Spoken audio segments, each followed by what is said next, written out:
how to connect Telegram wallet with your Tonkeeper.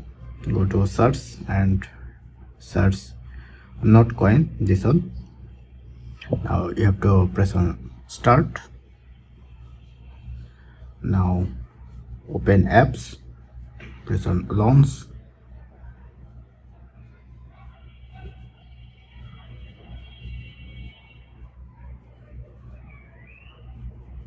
Top right corner you can see the connect wallet. Press on connect wallet, then you can see the Tonkeeper. Press on yes.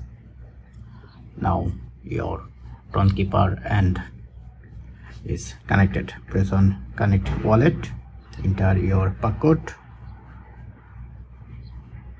Now connected, it's done. So if you go back to your Tonkeeper, go to connect apps, then you can see it's connected. So that's it. Thank you. Don't forget to thumbs up. Have a good day.